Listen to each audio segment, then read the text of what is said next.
एक दिन देवऋषि नारद निकल कर जा रहे थे। अब आप लोग अगर 12 ज्योतिर्लिंग का पूजन कर रहे हो तो आप लोग कितने ज्योतिर्लिंग बनाओगे? जम के बोलो जरा। 12 बनाओगे ना। पार्थिव पूजन कर रहे हो तो 12 ज्योतिर्लिंग का निर्माण करोगे। पर कश्यप ऋषि 11 ज्योतिर्लिंग का निर्माण करते थे और 12वां ज्योतिर्लिंग नहीं बनाते थे।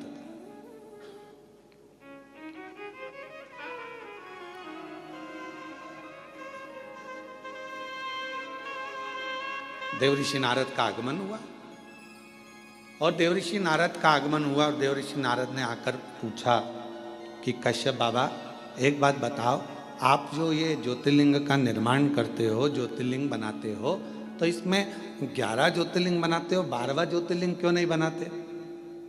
12वां ज्योतिर्लिंग निर्माण क्यों नहीं करते? नारद जी पूछ पूछ कर थक गए तो भी आखिरी तक कश्यप ऋषि ने यह नहीं बताया कि 12वां ज्योतिर्लिंग क्यों नहीं बनाते। 11 के पूजन करते, 12वां बनाते ही।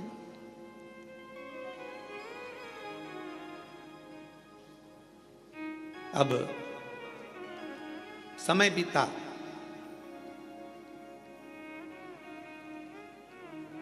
भगवान शंकर के पास में ऐसी सूचना मिल गई कि कश्यप ऋषि 12 ज्योतिर्लिंग का पूजन करते, पर ज्योतिर्लिंग बनाते कितना है? जम के बोलो जरा। 11। और पूजन कितने ज्योतिर्लिंग की कर रहे हैं? अच्छे से बोलो, आवाज नहीं आई। 12। तो जब 11 ज्योतिर्लिंग का आराधना कर रहे हैं, 11 ज्योतिर्लिंग का निर्माण कर रहे हैं, तो 12 ज्योतिर्लिंग का पूजन का फल कैसे मिले?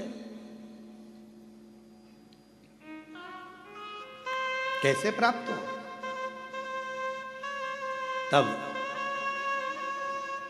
पार्वती जी एकदम रुष्ट होकर बैठ गई और पार्वती जी शिव जी की आराधना करने लगी। भोलेनाथ जी ने पूछा, पार्वती तुम रुष्ट क्यों? यहां पर एक लाइन बड़ी सुंदर आई है कि पार्वती जी रुष्ट होती हैं तो शिव जी की पूजन करती हैं। हमारा आप सबसे भी यही निवेदन है, अगर मान लो जिस दिन तुमको गुस्सा आए उस दिन तुम महादेव की पूजन करो, उस दिन आप भगवान का आराधना करो। पर उल्टा होता है, जिस दिन रुष्ट होते हो ना, उस दिन तो तुम इतना बोलते हो, इतना बोलते हो, इतना बोलते हो कि जो पहले का करा धरा है ना, उस पर भी तुम लोग पानी फेर लेते हो, वो भी पूरा सत्यानाश मिला लेते हो, उसको भी नाश कर देते हो।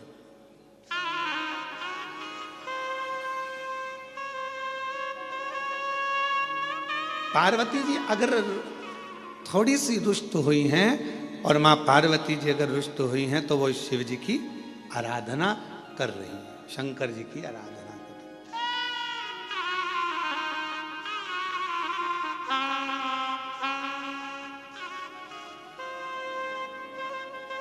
और मैंने तेरे ही भरोसे बाबा, तेरे ही भरोसे। मेरा सासुओं से भी निवेदन है, बहुओं से भी निवेदन है, बेटाओं से भी निवेदन है, बाप से भी निवेदन है, भाऊ से भी निवेदन है, और घर में रहने वाले हर व्यक्ति से निवेदन है कि पार्वती के संवाद का स्मरण करना। जब क्रोध आए कुछ नहीं करना, मुख चुप करना, एक लोटा जल उठाना और ले जाके देव अधिदेव महादेव पर चढ़ाना प्रारंभ करना। थोड़ी देर बैठना, हाथ में माला पकड़ना, नहीं पकड़ो तो प्रेम से मोबाइल को किनारे रखना और हृदय पर हाथ रखकर श्री शिवाय नमस्तुभ्यं, श्री शिवाय नमस्तुभ्यं, श्री शिवाय नमस्तुभ्यं, श्री शिवाय नमस्तुभ्यं। हृदय से अपने मन से भगवान को पुकारना प्रारंभ करो,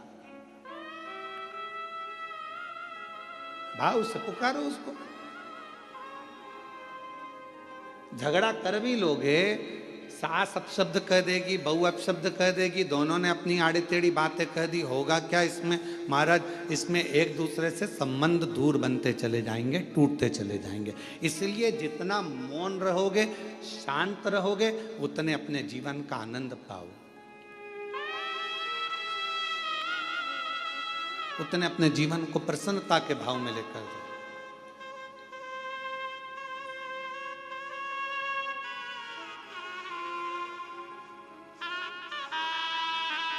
रहीमन धागा प्रेम का, टूटे गांठ पड़ जाए। प्रेम का धागा जब टूटता है तो उसमें गांठ लग जाती है, और गांठ लग जाती है तो फिर वो गांठ जब भी खुलेगी, अर्थात दो हिस्से में ही रहे।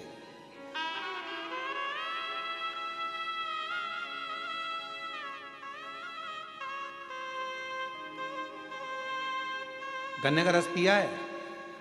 जम के तो बोलो। महाराष्ट्र में गन्ना ही बोलते हैं, ईख बोलते हैं? ऊस।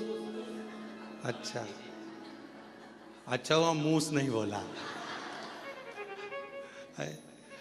अब मराठी में उसको ऊस कहते हैं, तो जो हमारे उधर गन्ना कहते हैं, शुगर कहते हैं, है?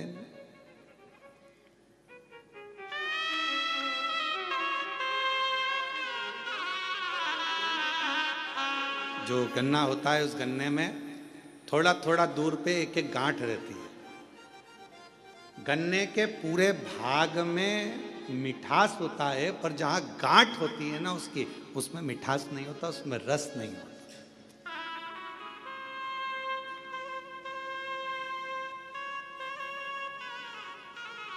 पर शिव महापुराण की कथा कहती है, गन्ने के ऊस के अंदर पूरे में रस है, पर जहां गांठ है वहां ना रस है ना उसमें मिठास। पर एक बात याद रखो, जब कोई गन्ने के रस में बहुत डूब जाता है ना, तो उसको गांठ में भी रस आना प्रारंभ हो जाता है, और उसमें भी उसको मिठासता नजर आना। और जितने आप बैठे और हम भी बैठे हैं, हमने भी बचपन में खूब गन्ना छिल छिल कर खाया, पर जो गठान का छिलका था उसको खाते थे, जब गन्ने के रस में इतने डूब जाते थे कि उस गांठ में भी रस आना चालू हो जाता है। और तुमने भी खाया होगा ये पक्का। ऐसा हो नहीं सकता कि तुमने गांठ छीली हो और उसको मुंह में नहीं लिया, उसमें रस मिला। तो कहा, यदि परिवार में एक दूसरे को मिलकर चलना है और उसमें अगर रस आ रहा है, तो फिर एक निवेदन है, कभी विवाद की, कभी द्वेष की अगर गांठ पड़ भी जाए, तो उसको भुलाते हुए उस रस में डूबने का फिर प्रयास करना, और उस गठान को, उस गांठ को एक साइड पटकने का प्रयास करना, एक साइड। परमात्मा की भक्ति में डूबो, परमात्मा के भजन में डूबो, स्मरण में डूबो। पार्वती जी रुष्ट हो गई, भगवान शंकर की पूजन करने बैठ गए, और कहते हैं जितनी रुष्टता में भगवान का भजन हो पाता है, उतनी एकाग्रता जब रूठने के बाद, जब आप लड़ाई कर लेते हो एकदम, तुम देखना बहुत तेज सुनामी लहरें चली, बहुत तेज बारिश हुई, खूब तेज हवा चली, एकदम बवंडर मचा, और उसके बाद जो शांति होती है, इतनी शांति कि लगता है अभी थोड़ी देर पहले तो हमने देखा था कितना बवंडर था, इतना विवाद था, और अब एकदम शांति हो, एकदम शांति। इतना शांत कैसे हो सकता? तो जब विवाद छिड़ जाए, बहुत क्लेश हो जाए, बहुत अशांति हो जाए घर में, मान लो किसी कारणवश अगर विवाद हो जाए, तो मेरा निवेदन है, टूटना नहीं, एक दूसरे से अलग मत जाना, बल्कि साथ रहना। तुम उसको समझना, वो तुम्हें समझेगा, और एक दूसरे से साझा बनाकर ये गन्ने के रस जैसा उसका आनंद लेते हुए आगे बढ़ते चले जाना। उसमें क्लेश ना हो।